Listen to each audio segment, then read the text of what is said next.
भगवान विष्णु के 10 अवतारों में से राम और कृष्ण ही इतने प्रसिद्ध क्यों है और बाकी 8 अवतारों की लीलाओं का वर्णन क्यों नहीं है? सबसे पहले भगवान विष्णु जी के 10 अवतारों के बारे में संक्षेप में जानते हैं। पहला अवतार मत्स्य अवतार, मछली का अवतार।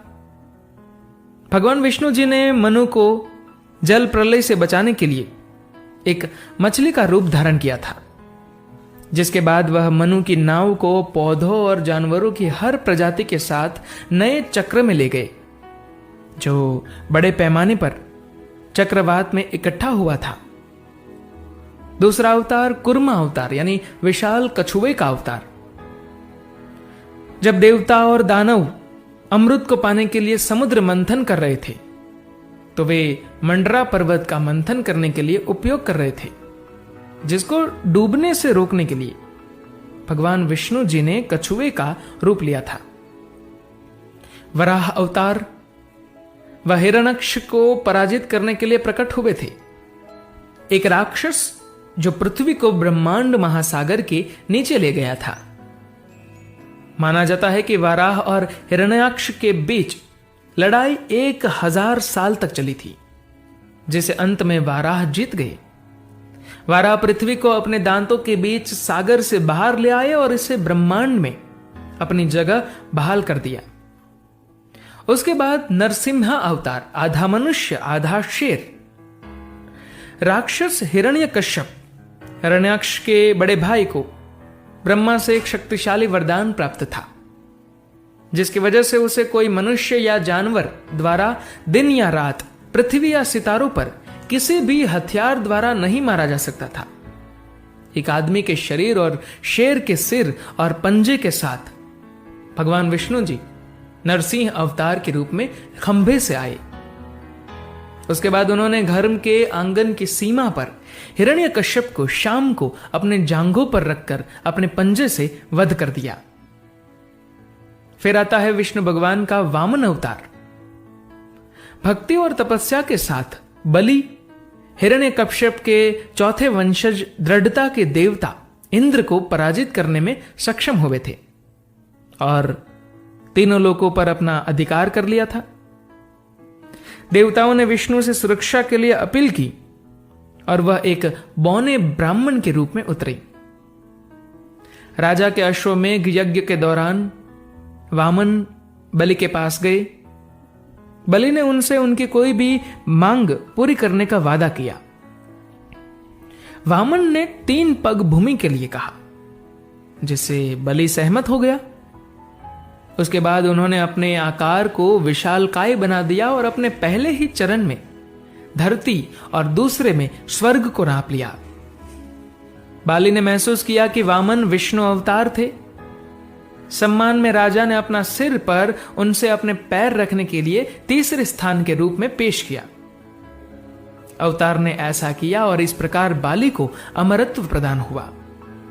फिर बाली और उनके दादा प्रहलाद की प्रशंसा में वामन ने उन्हें पाताल का शासक बना दिया। परशुराम परशुराम जमदग्नि और रेणुका के पुत्र है और उन्हें शिव की तपस्या के बाद फरसा यानी कुल्हाड़ी मिला था।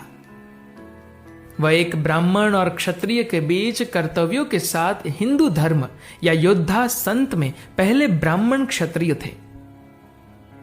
राजा कार्तवीर्य अर्जुन और उनकी सेना ने अपने आश्रम में परशुराम के पिता का दौरा किया और संत उन्हें दिव्य गाय कामधेनु के साथ खिलाने में सक्षम रहे। इसलिए राजा ने गाय की मांग की, लेकिन जमदग्नि ने इनकार कर दिया। क्रोधित राजा ने आश्रम को नष्ट कर दिया और गाय को साथ ले गई। तब परशुराम जी ने राजा को अपने महल में मार डाला और उसकी सेना को नष्ट कर दिया। बदले में कार्तवीर्य के पुत्रों ने जमदग्नि की हत्या कर दी।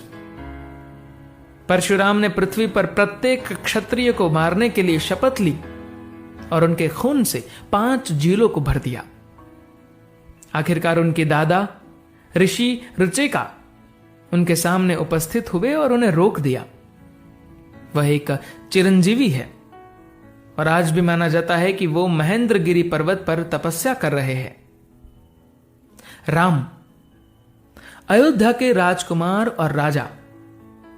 वह हिंदू धर्म में आमतौर पर पूज्य अवतार है और उन्हें एक आदर्श और वीर पुरुष के रूप में माना जाता है। उनकी कथा हिंदू धर्म ग्रंथ रामायण में सुनाई गई है।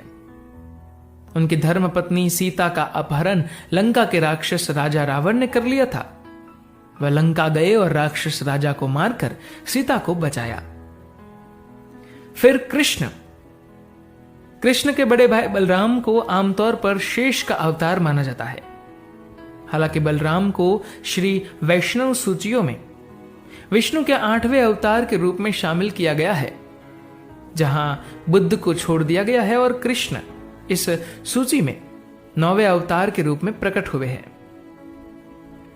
हिंदू धर्म में अक्सर पूजा करने वाले देवता व विभिन्न किंवदंतियों के नायक है और प्रेम और चंचलता जैसे गुणों को प्रस्तुत करती है।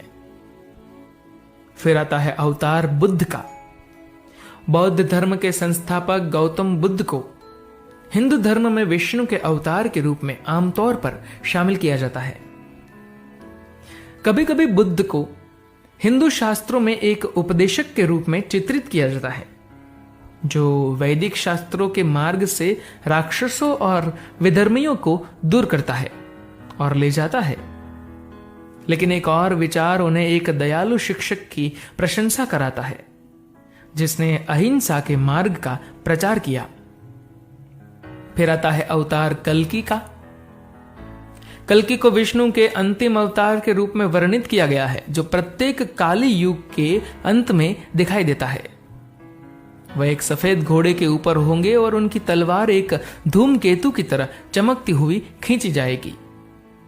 वो प्रकट होंगे जब केवल अराजकता, बुराई और उत्पीड़न प्रचलित होगा।